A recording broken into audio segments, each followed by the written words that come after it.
TitleMatchNetwork.com. What do you remember about your run with Shane?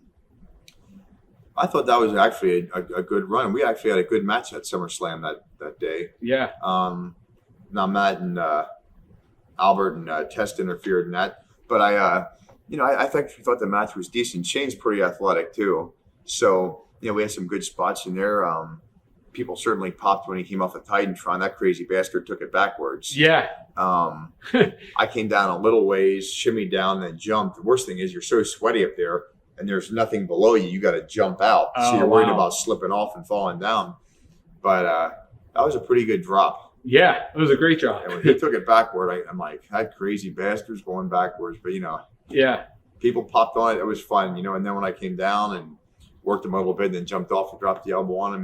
When the people are coming, there's no stopping now. It's now you got it. You're going to keep going, and that makes it fun, though. Yeah.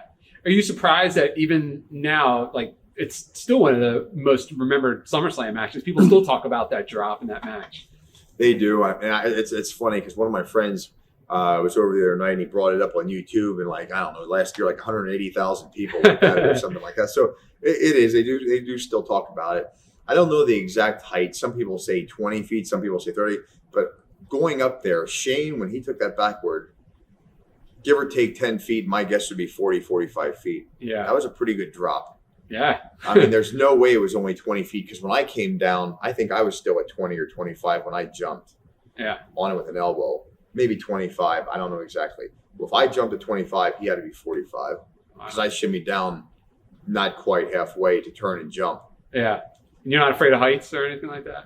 I know. I'd rather have my feet on the ground. One thing bothers me is height. I like being able to hold on to something. Yeah. But no, I didn't. Like I said, the biggest problem was being that sweaty. It was hard to hold. Yeah, I feel like I was slipping off. I don't care for heights too much, but yeah, part of the show. Yeah. Did you feel any extra pressure working with them? It's the boss's son, and then on the other hand, it's a big push because you're in there with the McMahon. I felt like it was a push. And I felt like if I pulled that off, I was going to keep using my momentum because my popularity was getting better and better through the hardcore stuff. Mm-hmm. I think because when I look back on it, when I was in my regular matches, I'd say 3/4 of them were really good and 1/4 of them were just okay. Mm-hmm. Whether it was me having a neck problem or me just doing enough to get by because my head hurt, whatever the reasons, and I want to make an excuse, whatever the reasons. And then I felt when I did the hardcore stuff, I felt like all the matches were pretty good because I got to really just showcase some of the stuff I've been doing most of my life. Yeah.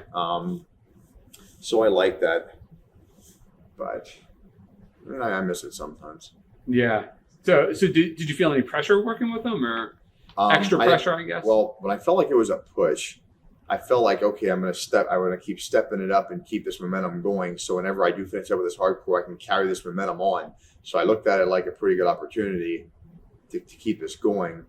And I don't know. And then we had I thought the match was pretty good. Yeah. So it helped.